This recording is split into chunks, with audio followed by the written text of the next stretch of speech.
see that you belong next to me. Hey, sexy boy, set me free. Don't be so shy, play with me. My dirty boy, can't you see? You are the one I need.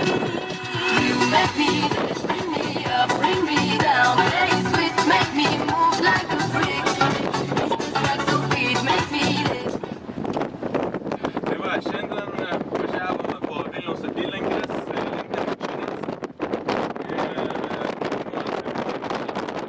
prasidėjo nuo Piliakalnio. Neklystu, Piliakalnio kaimo aplankėme dar Mindaugo laikų tvirtovę. Kaip vertini tvirtovės architektūrą, Kristupai? Tvirtovės mes jų nesimatė, nors labai jų ieškojom intensyviai. Tačiau ant Piliakalnio atsivėrė nuostabus vaizdas ir pasimėgavom ir įsivaizdavom, kaip puikiai turėjo gyventi ten žmonės kažkada labai seniai. Mes sakėm su Kristupu, kad jaučias ta istorinė dvasia, kur ten sėdėjo kunigaikštis, maždaug gali pajusti tą tokį. Iš tikrųjų įdomu ir radom per kokią 1,5 valandos spėjų, tai čia ganėtinai greit šiandienos, šiaip žiūrint mastais. Tai šiaip tikrai visai įdomu, suvalgėm bandelę, tai taip visai tikrai neblogai. Ir po to sugalvojom, kad reikia aplankyti ir, ką ten tokį sugalvojom, Raudondvarį, ne? Raudondvarį. Jo, Raudondvarį sugalvojom, kad reikia aplankyti, nes visiškai atsitiktinai pagalvojom kažkaip, kodėlgi ne? Ir ką mes Raudondvarį pamatėm? Visų pirma, Raudondvarį užsukom į, kaip spėjame, kažkada buvusi dvarą, tačiau matosi, jog buvo dvaras performuotas į gamyklą. Na ir užėjom pasižvalgyti į vieną iš pastatų ir radom visai intriguojančių radinių. Kaip vertini, Simai? Iš tikrųjų, tos dujokaukės tai buvo ganėtinai grėsmingos. Po to radom dar kažkokių transpiratorių, kaip jie vadinasi, bet ten jau tokių daug. Tai reiškia, kad gamintų atominės bombos atveju sprogimo. Tai biškai baugino viskas, išlūžęs lentos, galvojom tikrai rasim kokį nors pasilikusi pasienietį ten pagyvent. Bet šiaip viskas baigėsi gerai ir taip, visai taip smagu buvo toksai. Su lengvu jauduliuku keliavome toliau? Ne. Nesuku, gerai. Tai va, lengvas jauduliukas buvo, bet mes ieškojom šiaip nemečinės to Raudondvario dvaro pagrindinio. Ir šiaip jau buvom pagalvoję, kad nepavyks ir gal nebereikia ieškoti, kai supratom, kad mes prie pat jo stovim. Nes nuo kelio buvo dideli krūmai ir nesimatė jų, dėl to vėliau pamatėm ir supratom, kad tai yra įspūdingas tiesiog statinys. Ir kas gali būtinai atvažiuokit, pažiūrėkit, kol dar yra tos kolonos, priminė Romą.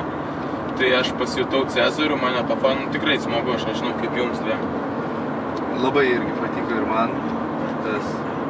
Aš tai jaučiu dvasią istorinę visur. Tai man tas labai patiko. Na ką, toliau ieškojom sudėtingiausio objekto.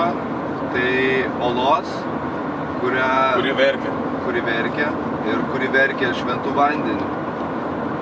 Sakoma, jog tas vanduo gali išgydyti neregystę. O, kaip čia aklumas vadinasi? Aklumas, jo. Aklumą. Nu jo, neregys ir aklumas, tai čia aklumą. Taip, aklumą. Jo. Bet ieškojom kaip akli toks jausmas. Kokias, nežinau, 2 valandas važinėjom po miškus, kaimelius, miškelius, krūmelius ir viską, ką įmanoma. Įdomus faktas tai, jog praktiškai 80% žmonių, kurių klausėm kelio, kalbėjo vien tik rusiškai ir nei vieno žodžio lietuviškai nesuprato. Jo, bet mes ganėtinai gerai susikalbėjom, ten klausėm, kur dvaras, tai sakė, kad parduotuvė ten maždaug ir... Bet supratom, kad ten kryžius ir nuo kryžiaus reikia važiuoti, žodžiu, visai gerai, tam mes ir pasimokėm kažko. Ir tą uolą galiausiai taip irgi netyčia maždaug nuvažiavom po žmogų, vėl rusiškai susišnekėjom, žodžiu paklausėm, po to mus nurodė pas kitą vaikiną, kuris vienintelis kaime ten šneka lietuviškai. Tai mes pas jį nuvažiavom, žodžiu, jis mus nurodė. Šiaip ne taip radom ir iš tikrųjų, galiu pasakyti, kad įspūdinga policija žiūri mane dabar, galvoja, tą lochą reikia kibint. Aš išvažiuoju iš čia. Gerai, tai iš tikrųjų įspūdinga, bet aš kažkur girdėjau, kad Lietuvoje verkia olos, bet niekada taip konkrečiai nebuvau to susidomėjęs ir man buvo tikrai didelė nuostaba pamatyti, nemeluoju, žinokit, atrodo kaip kažkokia Australijos, Norvegijos mišinys, tiesiog įspūdingai, tokia aura jaučiasi. Aš tai pirmą kartą Lietuvoje tokį reginį mačiau. Visiems patariam nuvykti. Aš nežinau, aš tai negalvojau, aš galvojau, kad pas mus va Piliakalnis, taip pat tas aukštas labai kalnas yra įspūdingiausia vieta realiai. Bet tikrai įspūdingai, tai nežinau, toks šiaip pirma kelionė, galima tokį rezumė daryti, kad buvo namų darbai atlikti nelabai gerai, nes labai daug klaidžiom, bet tie klaidžiamai visai... Pridėjo įdomu. Jo, smagu visai buvo, taip apžiūrėjom, kaip kas kur gyvena, kokį čia šunį, ką nufotkin. Tai iš tikrųjų namų darbai kitam kartui turėtų būti geriau atlikti, tada ir spėsim kitus objektus aplankyti. Bet aš tai labai jau skaitau kelionę ir, iš 10 rašau 9,5, visgi pirma kelionė, tai tokia iš tikrųjų, manau, labai vykus. Aš 9 ir 3/4. Labai gerai. O Erika? Kiek rašai? 9 ir 4. Nu va, aš didžiausias pasitenkintas. Gerai, tai ką, dėkui labai ir iki kitų susitikimų, čia buvo Mini Cooper Travel po Lietuvą. Viso.